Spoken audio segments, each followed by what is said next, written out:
Hey, what's up everybody? Eric with Secondary Machine. As you can see, I'm back in the secondary shop today. The intention when I got home with this little lathe, I was going to drop it out of my truck into the primary shop while I go through it and well, I decided exactly what I wanted to do with it. And then that night, I didn't end up unloading it that night. I went to bed and I was thinking, you know what, I'm going to keep it. And so I ended up deciding to pull the truck down here by the house at the secondary shop. There's a flight of like 5 or 6 stairs out front that everything's got to come up to get into this shop. And so it's a lot easier to get this in here, out of the back of the truck, up the stairs, basically. I end up putting a board across to the deck, and I'm able to get stuff in here relatively easily. But either way, my point is, I decided that night before I went to bed, I was like, you know what, that tool is just too nice. I think I'm going to end up keeping it. This is it after some degreasing. Like, there was literally like probably a 1/16 of an inch worth of just grime on this tool. It's really nice underneath. You know, obviously, you know, it's been used, but it's in really nice shape. And so I'm back on the degreasing. I've got a buddy that's in town right now from San Diego. And so I haven't had a lot of time. So I'm getting back on the degreasing this morning. This is after this has been cleaned up some. Looks really nice. I'll show you over here. Here's a cabinet part of it that I just degreased. And here's one that's getting ready to be done next, so you can see just how filthy this tool was. But it's cleaning up really nice. So anyway, what I decided I'm going to do is I keep wanting to call this a TH42. It's not. It's a QC42 because it's got the QC, the quick change box on it. I'm going to sell off this lathe. I've got a bunch of tooling and stuff for it. I just bought this 3-jaw. I'm going to keep it. It did the backing plate for it.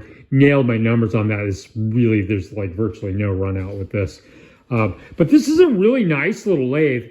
Under power, runs great, makes phenomenal tools. Actually, I was doing some stuff in plastic, you can see, a couple of days ago. And like, when you dial in 100, like it takes 200 thousandths like off to the thousandth, even in something soft like aluminum, like, or something soft like plastic. Like, it's a really accurate little tool. So I'm going to sell this one.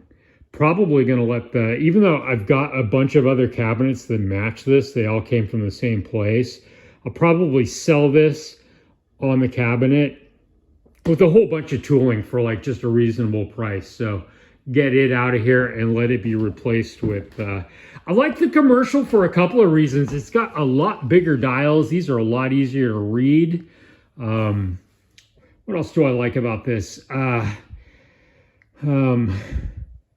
Oh, the thicker ways. So, you know, it's probably going to have a little bit less flex to it. Actually, truth be told, I would choose probably a 10-inch lathe over a 12.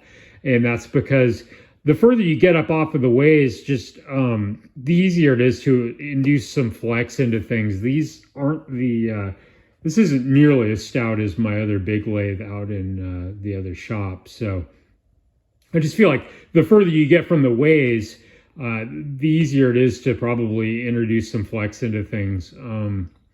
But this, like I said, it's got the thicker ways than what are on this tool, which, you know, it really isn't that big of a deal. But anyway, so I've decided I'm going to, I'll just set this up with a whole bunch of tooling and I'll sell it for a reasonable amount just to get it out of here. I don't know what I'll ask for it, probably $1,200 to $1,500, probably somewhere in that area for everything. Well tooled and ready to go to work for somebody. Maybe somebody would come and buy it that would be new to machining. Get somebody new into the hobby would be kind of cool. So anyway, I just wanted to shoot a second part to this, and there will also be a third part. Like after I get the tool back together, up and running, and can make some cuts on it for you guys, I'll do a third part to this and let you know what I think of the overall on it. So anyway, Eric with Secondary Machine. I'll talk to you guys later.